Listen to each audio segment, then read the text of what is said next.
तो जब Spiderman brand new day का पहला टीजर आया था तो हम लोग ने पीटर पार्कर की बॉडी में कई बदलाव देखे थे। और उसके बाद बहुत सारी थ्योरीज बनने लगी, जिसमें से दो थ्योरी सबसे ज़्यादा पॉपुलर थी। पहली वाली मैन स्पाइडर की और दूसरी वाली वेनम की।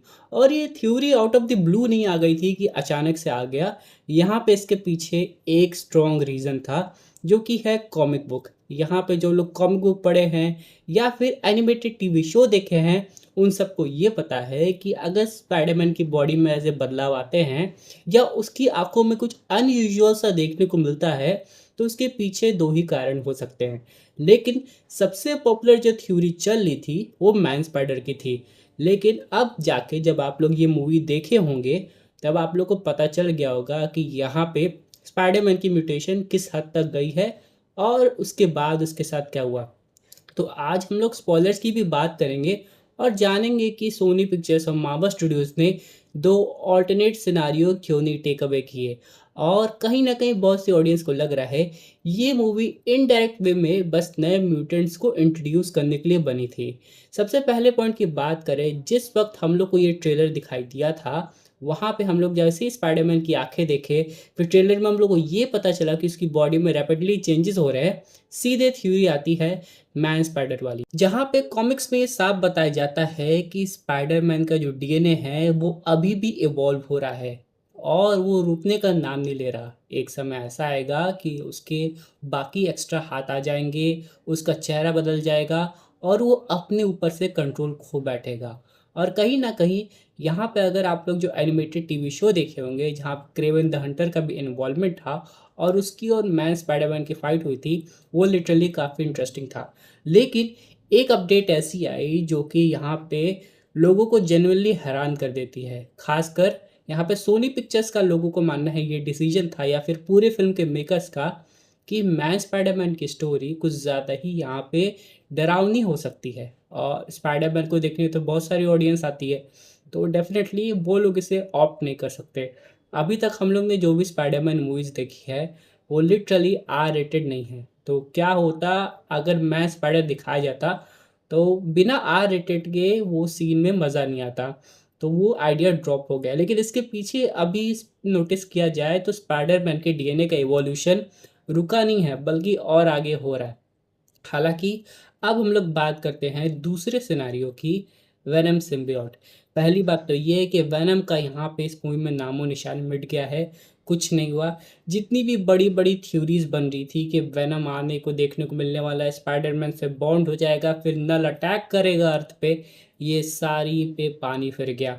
और यहाँ पे अगर हम लोग बात करें वेनम सिम्बियोट की, तो मे बी मार्वल और सोनी उसे बचा के चल रहे हैं। यानी कि वो लोग वेट कर रहे हैं सीक्रेट वॉर्स या फिर डूम्सडे का, जहाँ पे जाके वो पीटर पार्कर को फाइनली वेनम का सूट देंगे। अब ये वेनम का सूट, ये कौन सा सूट होगा जो हम लोग वेनम फिल्म में देखे हैं, या फिर एक बिल्कुल नई ओरिजिन वेनम का सूट होगा जो कि शायद स्पाइडरमैन से बात भी ना करे। क्योंकि हम लोग बात करें रीसेंट जो वेनम मूवीज हम लोग देखे हैं, उसमें वेनम का जो सिम्बियोट है वो एक्टिवली इन्वॉल्व होता है, एडी ब्रॉक से कन्वर्जेशन करता है। लेकिन कहीं ना कहीं कॉमिक्स में जब पीटर पार्कर के साथ वेनम अटैच होता है, वो उसको पावर्स देता है, उसकी एबिलिटी बढ़ाता है, उसके गुस्से को बढ़ाता है, लेकिन उससे बात नहीं करता। यहीं से लोगों के माइंड में एक क्वेश्चन आता है कि आखिरकार यहाँ पे वेनम की स्टोरी लाइन कैसे जाने वाली है। क्योंकि बात करें वेनम सोलो मूवी की, तो वो ऑफिशियली ओवर हो गई है। लेकिन इसका मतलब ये नहीं कि सोनी पिक्चर्स वेनम जैसे इंपॉर्टेंट कैरेक्टर को यूटिलाइज नहीं करेगा। और डूम्सडे और सीक्रेट वॉर्स बिल्कुल एक परफेक्ट सिनारियो है उस कैरेक्टर को यूटिलाइज करने का। और सोनी पिक्चर्स ये ज़रूर देखना चाहेगा कि आखिरकार उसे कब इन्वॉल्व किया जाए। कहीं ना कहीं ये एक इम्पॉर्टेंट रीज़न हो सकता है कि वेनम हम लोग को यहाँ पे ब्रांड न्यू डे के किसी भी सिनारियो में नहीं देखने को मिला, ना ही पोस्ट क्रेडिट सीन में। और यहाँ पे आगे जाके मे बी, इसकी भी कोई गारंटी नहीं कि वेनम हम लोग को देखने को मिलेगा। जिस तरीके से ऑडियंस एक्सपेक्टेशंस लगाती है, उसके बाद उनकी एक्सपेक्टेशंस पे पानी फिर जाता है। तो हम लोग बस ये वेट कर सकते हैं कि शायद वेनम अटैच हो जाए और यहाँ पे कुछ समय के लिए सही, जब मेन फाइट चल रही हो, यहाँ पे टॉम हॉलैंड के स्पाइडरमैन के पास वेनम सिम्बियोट आ जाए। क्योंकि अभी हम लोग बात करें एक कुछ अलग सिनेरियोस की, बाकी स्पाइडरमैन वेरिएंट्स का भी इन्वॉल्वमेंट होने वाला है, जैसे कि टॉबी और एंड्रू। टॉबी की लीक्स की बात करें तो हम लोग को यहाँ पे ये सुनने में आया था कि उसको अपना खुद का आयरन स्पाइडर सूट देखने को मिलेगा। अब एंड्रू की बात करें तो एंड्रू को क्या कोई अपग्रेड मिलेगा? क्योंकि अगर आप लोग यहाँ पे नो वे होम को ध्यान से देखेंगे तो यहाँ पे टॉबी एलियन से बैटल किया है यानी कि वेनम, टॉम भी एलियन से बैटल किया है यानी कि थैनोस। और ये दोनों सुन के एंड्रू काफ़ी सैड हो जाता था, वो भी किसी एलियन से बैटल करना चाहता था। अब डॉक्टर डूम तो कोई एलियन नहीं है, लेकिन कहीं ना कहीं यहाँ पे फैंस लोग ये चाहते हैं कि एंड्रू को वेनम सिम्बियोट मिल जाए। अब देखते हैं कि आगे के सिनारियो क्या होते हैं। लेकिन जब मैंने बात की यहाँ पे म्यूटेशंस की स्पाइडरमैन की, तो ये म्यूटेशन इतनी जल्दी रुकेगी नहीं, क्योंकि पीटर पार्कर की म्यूटेशन की बार की बात करें तो वो अभी भी इवॉल्व हो रही थी और उसकी जो भी एआई जो समझा रही थी कि ये बढ़ती जाएगी। तो एक तरीके से अगर पीटर को वेनम सिम्बियोट नहीं मिलता है तो आगे जाके हो सकता है उसका मैन स्पाइडर वाला वर्जन हम लोग को सीक्रेट वॉर्स पे देखने को मिल जाएगा। हालांकि ये सुनने में थोड़ा अजीब लगेगा कि मैन स्पाइडर को पीटर कैसे कंट्रोल करेगा। अपने अपनी जो बॉडी में उसके जो चेंजेस आए हैं, जब उसकी आईज पूरी ब्लैक हो जाती है और वो एकदम रेज मोड में चला जाता है, फिर कैसे वो अपने आप पे कंट्रोल पाता है ये तो हम लोग ने फिल्म में देख लिया। लेकिन जब वो फुल्ली ट्रांसफॉर्म हो जाएगा तो वो अपने आप को कैसे कंट्रोल करेगा, ये बहुत बड़ा सवाल है जिसके लिए ऑडियंस को एक लंबा इंतज़ार करना पड़ेगा। बात करें अगर स्पाइडरमैन 5 की, तो अभी यहाँ पे टॉम हॉलैंड और ज़ेंडिया एक ब्रेक लेंगे, उसके बाद इस पे डिस्कशन शुरू होगा। क्योंकि मार्वल की बात करें तो मार्वल ने अपने प्रोजेक्ट्स अनाउंस कर दिए, सोनी का जब पैनल आएगा तो कुछ नए प्रोजेक्ट्स ज़रूर अनाउंस करेगा, लेकिन अभी स्पाइडरमैन 5 पे मुझे लगता है एक लंबा टाइम गैप होगा।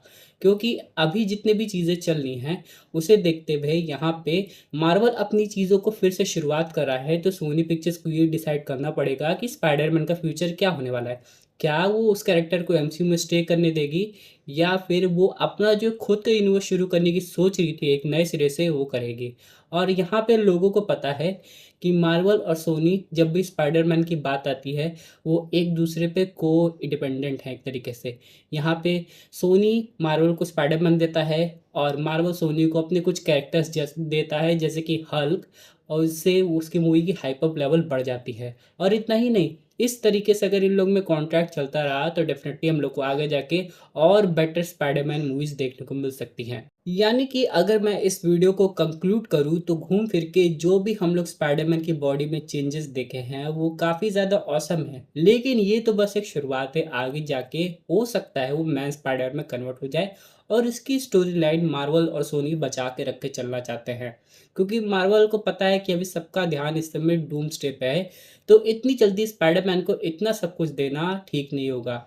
हालाँकि जैसे-जैसे चीज़ें आगे बढ़ेंगी, हम लोग स्पाइडरमैन की जर्नी में आगे बढ़ेंगे, मैन स्पाइडरमैन की जो स्टोरी लाइन है वो डेफ़िनेटली हम लोग को देखने को मिलेगी, लेकिन ऑडियंस उसे आर रेटेड वर्ज़न में देखना चाहेगी और कुछ ऐसे कैरेक्टर्स देखना चाहेंगी जो कि यहाँ पे आर रेटेड वर्ज़न में और अच्छे लगे, जैसे कि वेनम, क्रेवन द हंटर। और मुझे नहीं पता कि अब आगे जाके नल का क्या होगा, क्योंकि अगर सोनी पिक्चर्स लिटरली स्पाइडरमैन को अपने यूनिवर्स में एडजस्ट करने की कोशिश करेगा तो नल वाला प्लॉट को ऐसे अगर वो इग्नोर करेगा तो बहुत बड़ी बात होगी और ये एक बहुत इंपॉर्टेंट सेलेशियल कैरेक्टर का वेस्टेड पोटेंशियल साबित होगा। डेफिनेटली स्पाइडरमैन की जर्नी बहुत लंबी है, उसे वेनम सिम्बियोट मिल सकता है, वो मैन स्पाइडर बन सकता है, वो कॉस्मिक स्पाइडरमैन भी बन सकता है, गॉड लेवल की पावर्स उसके पास आ सकती है। लेकिन कहानी दिखाने के लिए अभी मार्वल और सोनी को 4-5 मूवी लगेगी। तो ये जो हम लोग इन्वॉल्वमेंट देखे हैं ये तो बेटर था। इसमें हम लोग को एक चीज़ बताया गया है, चाहे कुछ भी हो जाए, पीटर पार्कर अपनी अच्छाई कभी नहीं छोड़ेगा। ये समझाने के लिए उन्होंने एक फ़िल्म बनाई थी और कुछ नए कैरेक्टर्स को इंट्रोड्यूस किया, जैसे कि एमसीयू में यंग म्यूटेंट्स आ गए हैं जैसे कि जीन ग्रे। लेकिन इसके बाद अगर स्पाइडरमैन को और इवोल्यूशन देखना है तो हम लोग को यहाँ पे सीक्रेट वॉर्स के बाद के सिनेरियो देखने पड़ेंगे कि टॉम हॉलैंड के पीटर पार्कर के साथ क्या होता है।